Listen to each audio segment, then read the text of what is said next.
अस्सलाम वालेकुम my dear students, उम्मीद है कि आप सब ठीक होंगे। आज बच्चों हमारा लेक्चर नंबर 32 है, M.Com.1 फाइनेंशियल मैनेजमेंट। चैप्टर बच्चों हम पढ़ रहे थे ऑपरेटिंग एंड फाइनेंशियल लीवरेज। तो आज के लेक्चर के अंदर बच्चों हम इंशाल्लाह सेल्फ करेक्शन प्रॉब्लम नंबर 3 जो है वो सॉल्व करने जा रहे हैं। ठीक है, ये है जी सेल्फ करेक्शन प्रॉब्लम नंबर 3। इसके अंदर बच्चों उसने आपसे पूछा क्या हुआ, पहले इसकी रिक्वायरमेंट पढ़ लेते हैं। फर्स्ट रिक्वायरमेंट में करा if earning before interest and taxes are currently 1.5 million, what would be earnings per share for 3 alternative assuming no immediate increase in operating profit. बच्चों अर्निंग पर शेयर आपने कैलकुलेट करना है EPS। ये हमने बच्चों जो लास्ट बुक से note से क्वेश्चन किए थे वहाँ पे हमने ये कैलकुलेट करना सीखा था, EPS अर्निंग पर शेयर। इसके लिए बच्चों उसने हमें बताया हुआ जी डेविडिंग baseball bat company currently has 3 million in debt outstanding. तो जो करंटली बता रहा है कि 3 मिलियन उन्होंने डेट इशू किया हुआ है, bearing an interest rate of 12%, जिसके ऊपर 12% जो है वो रेट ऑफ इंटरेस्ट भी है। It wishes to finance a 4 million expansion program. इनको बच्चों 4 मिलियन जो है वो एक्सपेंशन के लिए पैसे चाहिए। And is considering 3 alternative. तो बच्चों ये 4 मिलियन जो है वो 3 डिफरेंट अल्टरनेटिव है। नंबर 1 पे या तो वो क्या इशू कर सकते हैं, डेट इशू कर दे 14% के हिसाब से, ये फर्स्ट ऑप्शन है। सेकंड ऑप्शन बच्चों उनके पास है जी प्रेफर्ड स्टॉक विद 12% डिविडेंड, ये उसकी ऑप्शन 2 है।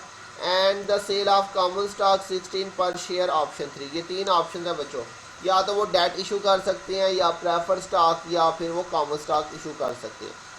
The company currently has 8 lakh shares of common stock outstanding and is in a 40% tax bracket. Currently company ने 8 लाख जो है वो कॉमन स्टॉक इशू किया हुआ है और 3 मिलियन का जो है वो डेट भी इशू किया हुआ है। कराइफ earning before interest and tax are currently 1.5 million. तो करंट उनका जो EBIT है वो कितना जी 1.5 मिलियन। EPS आपने बच्चों कैलकुलेट करना है। तो ये बच्चों इसका फॉर्मेट है, मैंने ऑलरेडी ये बना लिया हुआ है फर्स्ट पार्ट के अंदर। EBIT उसने आपको बताया जी 1.5 मिलियन। तो ये आपके पास आ जाएगा जी 15 लाख। ठीक है बच्चों, 1.5 मिलियन। तो बच्चों ये 1.5 मिलियन कैसे हमने कैलकुलेट किया, ये मैंने आपको पहले भी सिखाया था कैलकुलेट करना। 1.5 है, इसे आपने 10 लाख के साथ मल्टीप्लाई कर देना। ठीक है, तो ये आपके पास देखिए 1.5 मिलियन 15 लाख आ रहा है। ठीक है जी। अब इसके अंदर बच्चों इंटरेस्ट,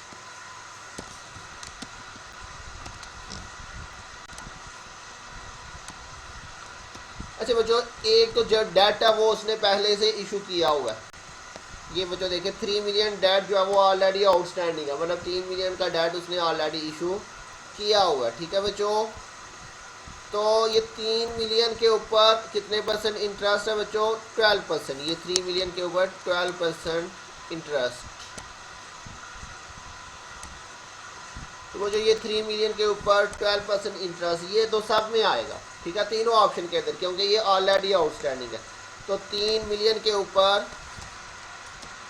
हम इंटरेस्ट कैलकुलेट करें 12%, 3,60,000। इसका मतलब 3,60,000 का जो इंटरेस्ट है वो तो सब में आएगा। 3,60,000, 3 लाख, क्योंकि तीनों में से कोई भी ऑप्शन लेंगे, जो 3 मिलियन का डाटा वो ऑलरेडी इशूड है, तो उसके ऊपर तो हमने इंटरेस्ट 12% पे करना ही करना।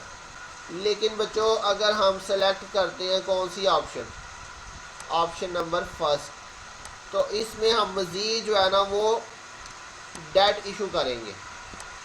फर्स्ट ऑप्शन में हम क्या इशू कर रहे हैं, डेट 14% के हिसाब से। अच्छा जो कितना हम डेट इशू करेंगे, हमें मज़ीद एक्सपेंशन के लिए पैसे कितने चाहिए, 4 मिलियन हमने एक्सपेंशन करनी है, मतलब हमें 4 मिलियन जो है वो मज़ीद चाहिए। तो ये 4 मिलियन हासिल करने के लिए हम क्या कर सकते हैं, ऑप्शन नंबर फर्स्ट है जी डेट इशू कर दें, ऑप्शन नंबर 2 था प्रेफर्ड स्टॉक इशू कर दें, और ऑप्शन नंबर 3 था कि हम कॉमन स्टॉक इशू कर दें। तो बच्चों अगर हम फर्स्ट ऑप्शन लेते हैं, ऑप्शन नंबर फर्स्ट, तो हमें जो है वो मज़ीद डेट इशू करना पड़ेगा 14% के हिसाब से। इसका मतलब क्या हुआ कि फर्स्ट ऑप्शन के अंदर ये 3 मिलियन के ऊपर 12% जो इंटरेस्ट है वो तो हमने हर ऑप्शन में देना ही देना है, क्योंकि वो ऑलरेडी आउटस्टैंडिंग है। आउटस्टैंडिंग मतलब ऑलरेडी इशूड है। लेकिन अगर हम फर्स्ट ऑप्शन लेते हैं तो हमें 14% मज़ीद इंटरेस्ट देना पड़ेगा। 4 मिलियन अगर हमने एक्सपेंशन करनी है तो 4 मिलियन हम अगर डेट इशू करते हैं तो उस पर 14% मज़ीद इंटरेस्ट देना पड़ेगा। ठीक है, तो देखिए अगर हम 4 मिलियन की एक्सपेंशन करते हैं बाई डेट तो उसके ऊपर हमें 14% एक्स्ट्रा जो है वो इंटरेस्ट पे करना पड़ेगा फर्स्ट ऑप्शन के अंदर 5,60,000। तो बच्चों देखिए 3,60,000 तो ये है। अगर हम फर्स्ट ऑप्शन लेते हैं तो 3,60,000 तो ये वाला इंटरेस्ट है, और 5,60,000 हमें मज़ीद इंटरेस्ट देना पड़ेगा बच्चों। तो हम दोनों को प्लस करके इकट्ठा लिख लेते हैं, 5,60,000 और जमा 3,60,000। तो मतलब क्या हुआ, अगर हम फर्स्ट ऑप्शन लेते हैं तो 9,20,000 हमें टोटल इंटरेस्ट देना पड़ेगा। समझ आ गई?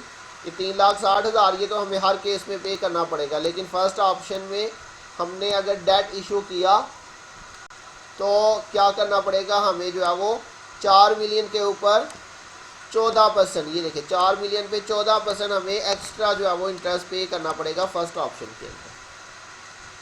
ठीक हो गया? बाकी ऑप्शंस के अंदर तो हमें इंटरेस्ट नहीं देना पड़ेगा मज़ीद, क्योंकि सिर्फ फर्स्ट ऑप्शन में हमें जो है वो डेट ले रहे हैं तो उस पर हमें मज़ीद इंटरेस्ट देना पड़ेगा। अब इसका बच्चों क्या करते हैं जी, डिफरेंस निकाल लेते हैं।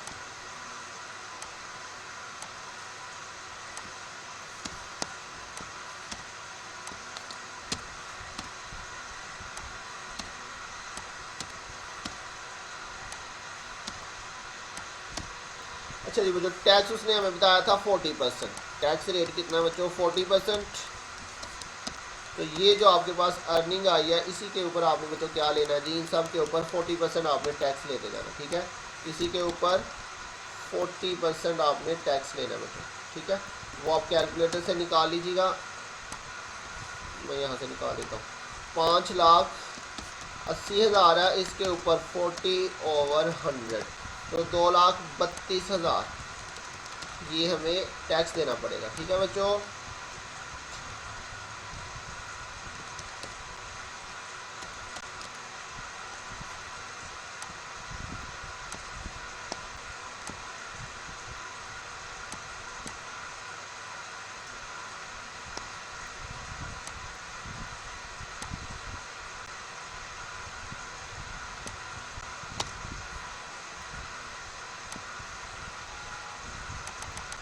तो बच्चों इसके ऊपर भी हम क्या करेंगे जी, 11,40,000 के ऊपर भी 40% टैक्स लेंगे तो 4,56,000 इस पर भी टैक्स आ जाएगा। और इसी तरह बच्चों इसका भी हम 40% लेंगे, सेम अमाउंट है, इसका भी कितना आएगा 4,56,000। क्लियर हो गया बच्चों?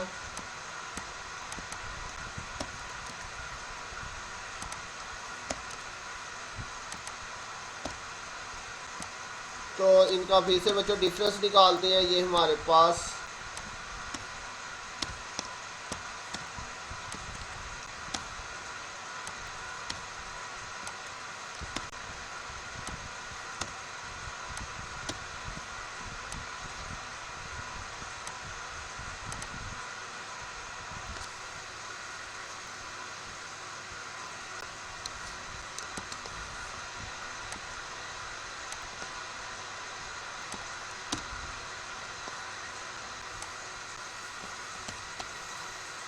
तो ये हमारे पास नेट प्रॉफिट आ गया।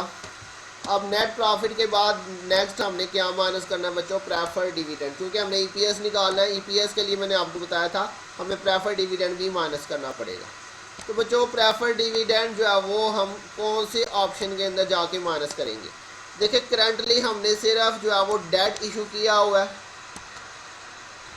और common stock 8 lakh common stock है जो हमने करंटली इशू किए हुए हैं, जो कि करंटली आउटस्टैंडिंग मतलब ऑलरेडी इशूड है। ठीक है, तो इसका मतलब करंटली तो हमारा कोई भी प्रेफर्ड जो है वो डिविडेंड प्रेफर्ड स्टॉक हमने करंटली कुछ भी इशू नहीं किया हुआ। करंटली हमने कोई भी प्रेफर्ड जो स्टॉक है वो इशू नहीं किया हुआ। अगर हम सेकंड ऑप्शन लेते हैं बच्चों, सेकंड ऑप्शन के अंदर हमें जो है वो क्या इशू करना पड़ेगा, प्रेफर्ड स्टॉक, ठीक है। ये देखिए जिसने कहा हुआ जी preferred stock with a 12% dividend, second option अगर हम चूज़ करते हैं तो हमें क्या इशू करना पड़ेगा बच्चों, प्रेफर्ड स्टॉक। अच्छा बच्चों कितना इशू करने का, 4 मिलियन एक्सपेंशन, तो सब के अंदर 4 मिलियन ही रहेगा, एक्सपेंशन प्रोग्राम हमारा 4 मिलियन है, ठीक है। मतलब हम इनमें से कोई भी ऑप्शन लें, हमें 4 मिलियन जो है वो अमाउंट चाहिए। उसके लिए चाहे तो हम डेट इशू कर दें, चाहे तो प्रेफर्ड स्टॉक इशू कर दें, चाहे तो कॉमन स्टॉक इशू कर दें। अब अगर बच्चों हम सेकंड ऑप्शन लेते हैं तो प्रेफर्ड स्टॉक हमें कितना इशू करना पड़ेगा, 4 मिलियन, और उसके ऊपर हमें बच्चों 12% जो है वो क्या देना पड़ेगा, डिविडेंड, प्रेफर्ड डिविडेंड। तो 4 मिलियन अगर हम जो है वो प्रेफर्ड स्टॉक इशू करते हैं, इसके ऊपर 12% हमें जो है वो डिविडेंड देना पड़ेगा, कितना, 4,80,000, सिर्फ सेकंड ऑप्शन के अंदर यहाँ पे 4,80,000 बच्चों हमें प्रेफर्ड डिविडेंड देना पड़ेगा, ठीक है बच्चों। लेकिन यहाँ पे कोई प्रेफर्ड डिविडेंड नहीं देंगे, क्योंकि यहाँ पे हमारे पास ना पहले कोई प्रेफर्ड स्टॉक इशू था और ना ही अब हमने फर्स्ट ऑप्शन में कोई इशू करना, सिर्फ सेकंड ऑप्शन में हम प्रेफर्ड स्टॉक इशू कर रहे हैं। तो यहाँ पे थर्ड ऑप्शन के अंदर भी कोई प्रेफर्ड जो है वो स्टॉक हम इशू नहीं कर रहे। तो बच्चों सिर्फ यहाँ पे सेकंड ऑप्शन के अंदर हमने प्रेफर्ड स्टॉक इशू करना है, इसलिए सिर्फ प्रेफर्ड जो डिविडेंड है वो किस में आएगा, सेकंड ऑप्शन में। यहाँ पे आपके पास यही वाली वैल्यू नीचे आ जाएगी, 3,48,000।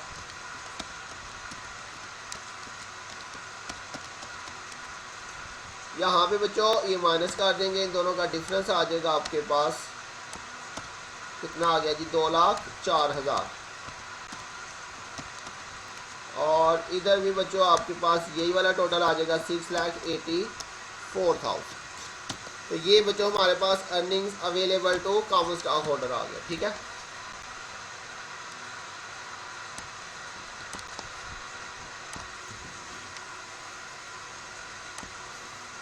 तो बच्चों इसके बाद मेन जो हमें निकालना था वो क्या निकालना था जी, earnings available to common stockholders, ये हमारी मेन रिक्वायरमेंट थी, ठीक है बच्चों। तो ये इसका फार्मूला मैंने आपको लिखवाया था पहले भी, earnings available to common stock holder. तो ये फार्मूला जो है वो इसके अंदर वैल्यूज पुट कर देते हैं। अच्छा जी, हम यहाँ पे लिखते हैं ऑप्शन फर्स्ट क्या था बच्चों, डेट। ऑप्शन फर्स्ट था कि हम डेट इशू करेंगे। तो अगर हम डेट इशू करते हैं तो उस सूरत के अंदर हमारे पास ईपीएस कितना आएगा, ठीक है। तो आप यहाँ पे ये फार्मूला अप्लाई कर दें, इसके अंदर जस्ट हमने वैल्यूज पुट करनी है। Earning available to common stock holder, तो earning available to common stock holder, ये देखिए जी ऑप्शन फर्स्ट है, इसके अंदर कितना आया, 3,48,000, 3,48,000 आउटस्टैंडिंग कॉमन स्टॉक बच्चों हमारे पास। फर्स्ट ऑप्शन के अंदर हम डेट इशू कर रहे हैं, मतलब कोई भी हम एडिशनल जो है वो कॉमन स्टॉक इशू नहीं कर रहे। तो हमारा ऑलरेडी जो आउटस्टैंडिंग कॉमन स्टॉक है बच्चों वो कितना है, 8 लाख। ऑलरेडी कितना बच्चों कॉमन स्टॉक है आउटस्टैंडिंग, 8 लाख। तो ये हमारे पास आउटस्टैंडिंग कॉमन स्टॉक कितना आ जाएगा जी, 8 लाख। क्लियर हो गया बच्चों। तो इसको आप डिवाइड कर देते हैं सिंपली, तो 3,48,000 और डिवाइडेड बाय 8 लाख करेंगे तो ये आपके पास 0.435 मतलब एक शेयर के ऊपर हमें इतना डिविडेंड देना पड़ेगा। अगर हम फर्स्ट ऑप्शन चूज़ करते हैं तो हमें इतना डिविडेंड देना पड़ेगा।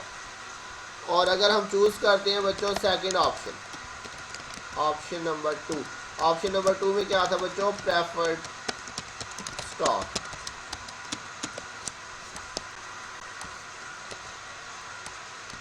तो बच्चों इसके अंदर सिर्फ क्या चीज़ चेंज होगी, ये earning available to common stock holder ये चेंज हो जाएगा, ठीक है। आप देखिए अगर सेकंड ऑप्शन लेते हैं प्रेफर्ड स्टॉक वाली, तो इसमें हमारे पास earning available to common stock holder कितना आ रहा है जी, 2,04,000। 2,04,000 कॉमन स्टॉक बच्चों इसमें भी 8 लाख ही रहेगा। तो 2,04,000 डिवाइडेड बाय 8 लाख करेंगे तो ये आपके पास 0.255 क्लियर हो गया।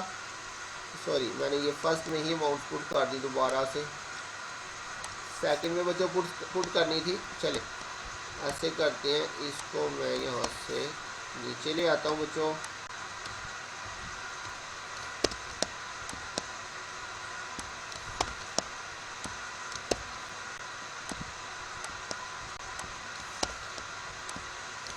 ठीक हो गया बच्चों।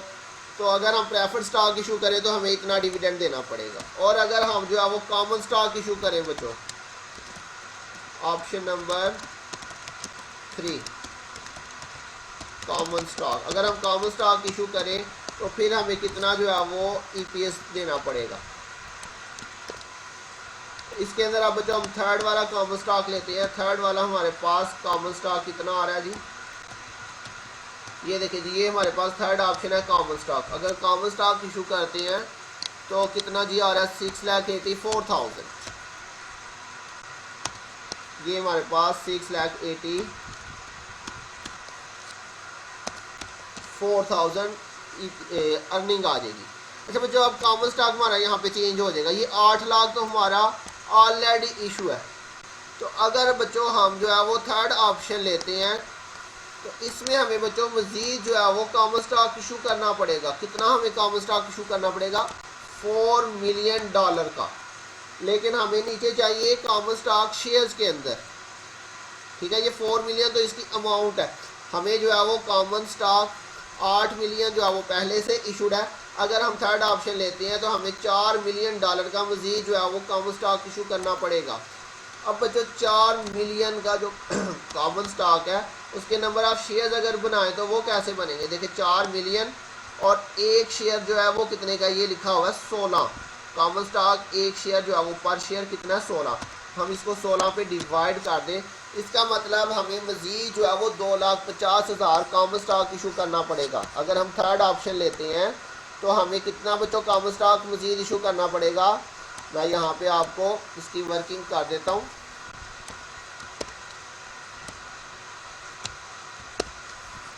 जी बच्चों, यहाँ पे नंबर ऑफ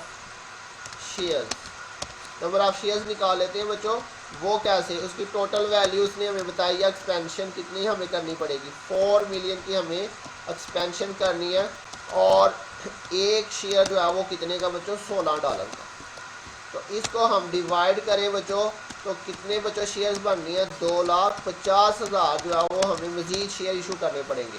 तो यहाँ पे देखिए ऑलरेडी 8 लाख शेयर तो ऑलरेडी इशूड है, तो बच्चों 8 लाख वो और 2,50,000 ये टोटल जो है वो अगर हम थर्ड ऑप्शन लेते हैं तो 10,50,000 जो है वो हमारा कॉमन स्टॉक इशू हो जाएगा। कितना बच्चों, 10,50,000। 1 मिलियन कितना आ जाएगा जी, 1,50,000। ठीक हो गया। अब बच्चों ये हमारे पास ये चेंज हो जाएगा 6,84,000 डिवाइडेड बाय 1,50,000, तो ये आपके पास 0.651। तो ये बच्चों हमने जो है वो ईपीएस कैलकुलेट किया है। अगर हमारे पास ये डिफरेंट ऑप्शंस हो तो हमारे पास ईपीएस जो है वो किस तरह से कैलकुलेट होगा। ठीक हो गया बच्चों, ये हमने नोट्स में भी इस तरह का क्वेश्चन किया था। जी बच्चों, इसके बाद सेकंड पार्ट के अंदर उसने पूछा हुआ जी, compute the degree of financial leverage for each alternative at the expected EBIT level of 1.5 million. जी बच्चों, डीएफएल आपने कैलकुलेट करना है, बिल्कुल सिंपल है, आपने इसके फार्मूले किए हुए हैं। सेकंड पार्ट है बच्चों हमारे पास,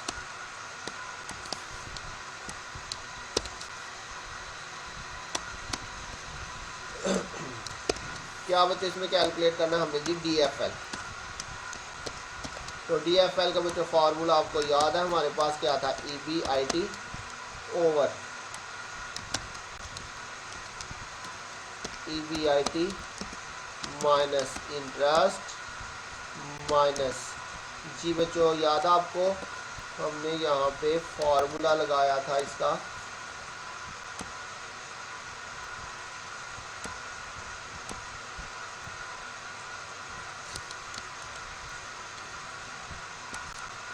यहाँ पे बच्चों हमारे पास क्या आएगा जी, ओहो, प्रेफर डिविडेंड डिवाइडेड बाय 1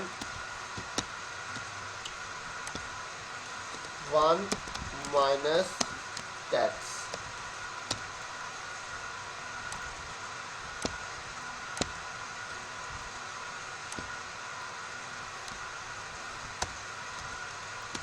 जी बच्चों ये कामा यहाँ पे ऊपर आना है, ये इसमें लग नहीं रहा, तो आपने यहाँ पे जो है ना ये इसके बाहर कॉमा लगा देना। ठीक है बच्चों, तो ये हमारे पास इसका फार्मूला था DFL का।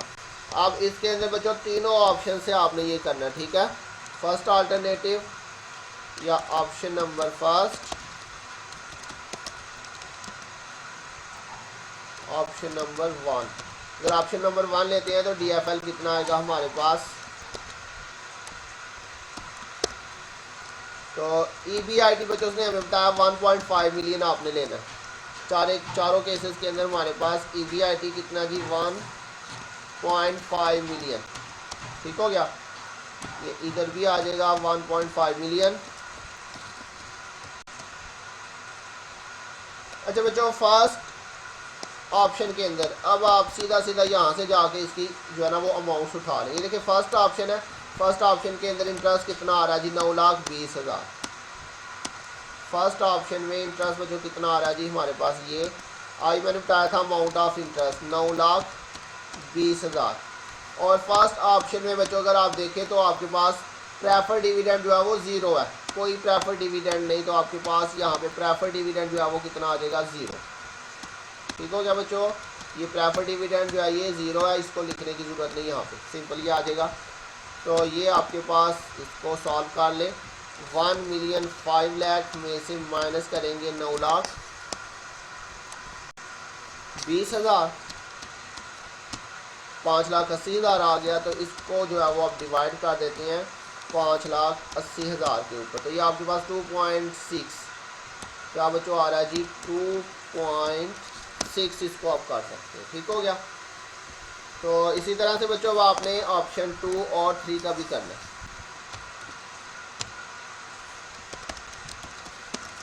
अगर हम ऑप्शन नंबर 2 लेते हैं तो फिर हमारा DFL बच्चों कितना आएगा,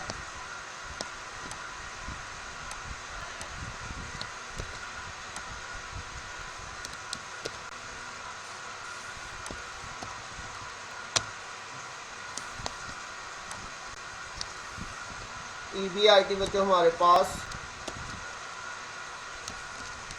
क्या आ जाएगा जी 1,05,00,000, नीचे भी आ जाएगा जी 1,05,00,000। अच्छा बच्चों, अब इसका इंटरेस्ट जो है वो सेकंड ऑप्शन का ये वाला आएगा जी 3,60,000, और इसके अंदर बच्चों ये प्रेफर डिविडेंड भी दिया हुआ है 4,80,000। ठीक है, तो ये 3,60,000 इसका इंटरेस्ट आएगा।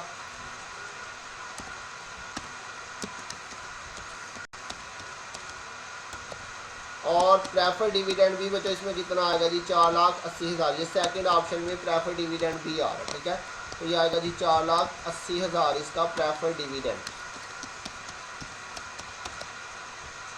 टैक्स रेट बच्चों कितना 40%। अच्छा, तो यहाँ पे टैक्स टी का मतलब टैक्स रेट है, तो 40% आपका टैक्स रेट था, उसे 100 से डिवाइड कर दें, तो परसेंटेज ख़त्म करके यहाँ पे 0.40 आपने यहाँ पे जो है ना वो बच्चों क्या लगा देना, यहाँ पे आपने ब्रैकेट लगानी है। ठीक है बच्चों, तो इसको अब सॉल्व करते हैं। सबसे पहले ये वाला इसका पोर्शन जो है वो सॉल्व करेंगे, 4 लाख। अच्छा जी, नीचे कितना 1 माइनस 0.40, 0.6 आ जाएगा, और ये ऊपर 4,80,000 है, तो 4,80,000 को डिवाइड करेंगे 0.6 पे, ये बच्चों 8 लाख आ रहा है। ये सारा सॉल्व करके कितना आ रहा है बच्चों 8 लाख। तो इसमें हम एक स्टेप और कर लेते हैं यहाँ पे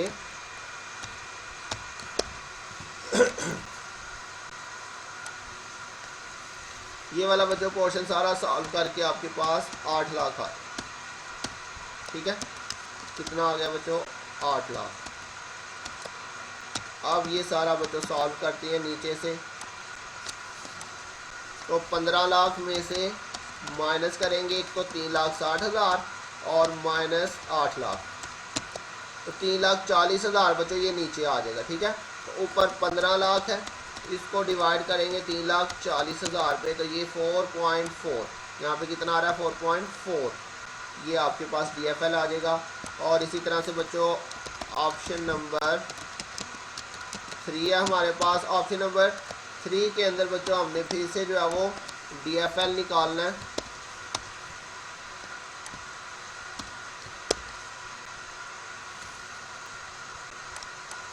तो बच्चों ऑप्शन नंबर 3 के अंदर EBIT हमारे पास 1,05,00,000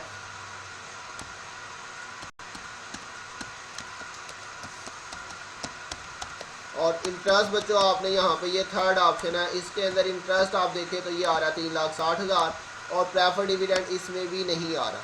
तो 3,60,000 जो है वो हमारे पास इसमें आ जाएगा इंटरेस्ट, और प्रेफर डिविडेंड बच्चों इसके अंदर भी ज़ीरो आ रहा है, तो ये ज़ीरो हो जाएगा। ठीक है, आप सिंपली बच्चों इसको माइनस कर दें और डिवाइड कर दें।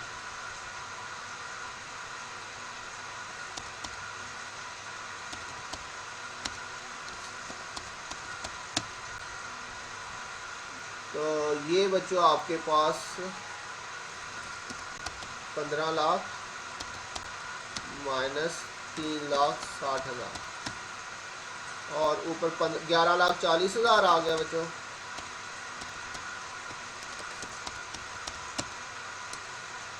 ये 1.31 कितना आ रहा है बच्चों, 1.3 इसको हम कर लेते हैं। ठीक है जी, तो ये बच्चों हमारे पास तीनों ऑप्शंस के अंदर हमने DFL कैलकुलेट किया है। नेक्स्ट बच्चों कह रहा है विच अल्टरनेटिव डू यू प्रेफर, तीनों में से बच्चों कौन से अल्टरनेटिव को हम प्रेफर करेंगे। तो बच्चों EPS की बेस पे यहाँ पे बच्चों अगर हम देखें earning available to common stock holder, ये बच्चों हम EPS की बेस पे हम डिसाइड करेंगे। जितना EPS ज़्यादा हो बच्चों उतना ही कंपनी की जो गुडविल होती है वो अच्छी होती है। EPS का मतलब अर्निंग पर शेयर, मतलब हम अपने शेयर होल्डर को एक शेयर के ऊपर कितना प्रॉफिट दे रहे हैं उसको हम कहते हैं EPS।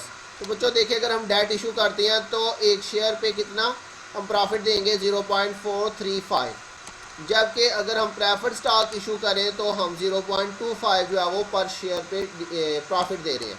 लेकिन कॉमन स्टॉक अगर हम चूज़ करते हैं एक्सपेंशन के लिए तो बच्चों हम EPS जो है वो कितना दे रहे हैं 0.651, तो सबसे ज़्यादा जो है वो यहाँ पे आ रहा है EPS। ठीक है, ये दूसरे नंबर पे और ये तीसरे नंबर पे। तो बच्चों तीनों में से कौन सी ऑप्शन हमारे लिए बेस्ट है, थर्ड वाली ऑप्शन बेस्ट है, क्योंकि थर्ड वाली ऑप्शन के अंदर हम सबसे ज़्यादा EPS जो है वो अपने शेयर होल्डर्स को दे रहे हैं। इसके अलावा बच्चों अगर हम DFL देखें तो DFL हमने बात की थी जिसका सबसे कम हो वो बेटर होता है क्योंकि उसका फाइनेंशियल रिस्क कम होगा। ठीक है, ये देखिए यहाँ पे 2.6 है, यहाँ पे 4.4 है और इसके अंदर सबसे कम आ रहा है 1.3, तो इसका मतलब फाइनेंशियल रिस्क भी थर्ड ऑप्शन में सबसे कम आ रहा है। तो ये इसमें आपने थर्ड पार्ट के अंदर जस्ट जो है वो स्टेटमेंट लिखनी है कि हमारे जो कॉमन स्टॉक है वो हमारे लिए जो है वो प्रेफरेबल है। ये इसमें बच्चों हम लिखेंगे